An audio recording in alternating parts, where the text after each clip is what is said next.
Hello guys, welcome back to our channel Winsworld TV. Ang panayam kay Naoya Inoue na tila galit na ito sa angas ng Pinas Jonriel Casimero, dahil sa trash talk nito kontra sa Japanese monster Naoya Inoue. Sobrang kapansin-pansin talaga ang pamamaraan ni Jonriel Casimero para lang patulan siya ni Naoya Inoue. Dahil panay hamon itong si Jonriel Casimero kay Naoya Inoue at may mga kasama pang trash talk na masasakit. Dahilan sa pagsiklab ng apoy ni Naoya Inoue dito sa tinaguriang angas ng Pinas Jonriel Casimero. Ayon sa Japanese monster na si Naoya Inoue, ay grabe na talaga ang pag-aangas at paghaamon nitong tinaguriang angas ng Pinas Jonriel Casimero. Kaya tinanong siya ng Japanese media, kung ano ba ang mga ginagawa ni Jonriel Casimero laban sa kanya na dahilan ng galit niya. Ayon sa sagot ni Naoya Inoue ay diretsahan niyan sinabi na wala daw sportsmanship si Jonriel Casimero, wala din daw race ito, at tinatawag din daw siyang the Japanese turtle. Kaya dito na nagagalit si Naoya Inoue, at gusto na niya itong makasagupa sa ibabaw ng boxing ring.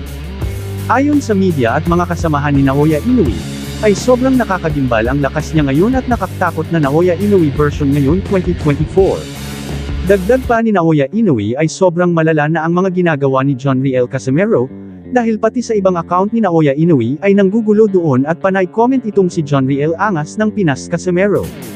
Subalit ayon sa mga kasamahan niya sa mismong kwentuhan, ay dapat huwag na patulan ni The Monster Naoya Inoue itong si Jonriel Casimero. Ngunit ayon kay Naoya Inoue ay hindi na niya palalampasan ang mga masasakit na salita ng ating pambato na si Jonriel Casimero. May target na makuha si Naoya Inoue na belt kay Jonriel Casimero. Kailangan niya talagang sagupain ang angas ng Pinas Jonriel Casimero. Dahil ayon kay Naoya Inoue ay hindi niya ito papatulan kung walang belt na hawak ito. At dahil merong hawak na championship belt si Jonriel Casimero ay lalabanan nito ni Naoya Inoue para makuha niya ang titulong undisputed bantamweight champion. At sinabi ni Naoya Inoue na hindi daw niya papansinin si Jonriel Casimero kung wala itong hawak na championship belt kahit anong gawin pa daw niyang pagpapapansin dito. You know how we do, Biba? This guy's been in here for 5 minutes. More ice. He wants more ice. More ice. Next. Mapap. More. More ice. Snaps next. Si Jonriel Casimero ay todo ensayo may laban man o wala dahil gusto niya patunayan na isa rin siya sa pinakamalakas pagdating sa bantamweight, na kahit si Naoya Inoue ay kaya niya patoban at talunin, si Jonriel Casimero ay kabilang din sa pinakamahusay at pinakadelikadong boksingero.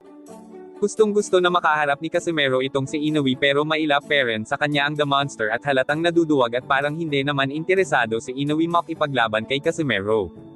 Nakilala lalo si Casimero sa laban niya kontra Titi nang patumbahin niya at talunin ito. Panabik ang laban niya kontra Titi dahil pagkaakala ng lahat ay isa lang warm-up game ni Titi si Casimero ay hindi pala, hindi nila inaasahan ang lakas ng tinaguriang angas ng Pinas Cuadro alas Jonriel Casimero. Ngunit kahit ganun kalakas si Naoya Inoue ay meron pa rin itong katapat na mas hihigit pa sa lakas niya. At nandito ang pinakamaangas sa bansang Pilipinas na si Cuadro alas Jonriel Casimero, na kinakatakutan at ayaw kalabanan ni Naoya Inoue. Sa ganitong paraan pinaramdam at tinakot ni Jonriel Casimero ang buong bansang Japan. Matapos niyang patumbahin ang lahat ng Hapon na kanyang nasagupa sa ibabaw ng boxing ring.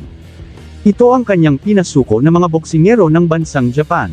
Si Kenya Yamashita na kanyang pinaglaruan sa ibabaw ng boxing ring at brutal niya rin itong pinatumba. Next si Ryu Akaho, na nagawang magdrama dahil sa takot niya sa lakas ni Cuadro alas Jonriel Casimero. Next Yasunori Oguni, na kanyang brutal na sinira ang pagmumukha nito, naging controversial din ang laban na ito. Dahilan sa pagtigil na ng laban. Ngunit ayon sa mga boxing fanatics ay super linaw na panalo si Jonriel Casimero. Naging tabla ang laban dahil sa teknik na tinatawag na gulang teknik. February 16, 2019 sa SM North EDSA Skydome, maglalaban dito si Jonriel Casimero kontra Kenya Yamashita. Si Yamashita ay main sparring partner ni Naoya Inoue. Round 1 ay tila kumpiyansa ang Hapon na mapapadali niya talunin si Jonriel Casimero, pero hindi papatalo si Cuadro alas at nakipagsabayan ng lakas kontra lakas. Okay, so first time. Ipitaw ng malalakas. Parang binobomba niya yung Hapon. Grabe. Sa round 2 ay unti-unti nang nababasa ni John Riel Casimero ang mga galaw ng hapon na ito. Nagpakawala ng mga solidong mga suntok si Casimero. Nung nagsimulang maging professional, kanyang pag-akyat, nandidiin na si Casimero. Gusto na umuwi. That jolted the head back, and that one as well. Woo! Solid right hand. That hurts Yamashita. He is on, John Riel Casimero. Round 3 ay tila madali nang nakakatama ang mga suntok ni John Riel Casimero dito kay Kenya Yamashita. Cut on the money, and another left hook, and a right straight, and a left hook. He has been eating against John Riel Casimero. Sa round 4 at tila punching bag na lang ang tingin ni John Riel Casimero kay Kenya Yamashita. To the top. Yamashita being tagged seriously here. See that trying In the middle of this round, connected with some good punches. that. Sa round 6 ay dito na itutudo ni John Riel Casimero ang kanyang lakas, dahilan ng pagkatumba ni Kenya Yamashita. Ang pinakamalakas at matapang noon na si Kenya Yamashita ay sumuko sa ating kababayan na si John Riel Casimero. December 3, 2022 sa Incheon, South Korea, makakalaban ni John Riel Casimero dito ay isa na namang hapon na 5 Pinoy ang kanyang tinalo dito, tinuturing na ng bansang Japan itong si Raya Akaho na isa sa pinakamagaling nilang boksingero. Unang tagpo ay kitang-kita na mas matangkad itong si Raya Akaho sa ating pambato na si John Riel Casimero. Pinakita at pinaramdam agad ni John Riel Casimero ang kanyang nagbabagang kamao dito sa panlaban ng Japan na si Raya Akaho.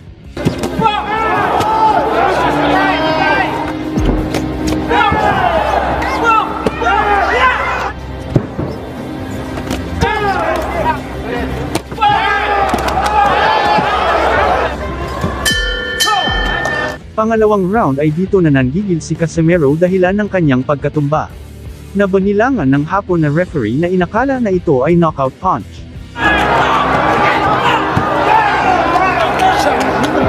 Dahil sa bilang ng referee na iyon ay doon na uminit si John Riel Casimero, kaya halos durugan ni Casimero ang mukha ni Raya Akaho. Lahat ng bitaw na suntok ni Casimero ay tila full power punch niya na kapag nakatama ay tiyak na may paglalagyan ang tatamaan nito.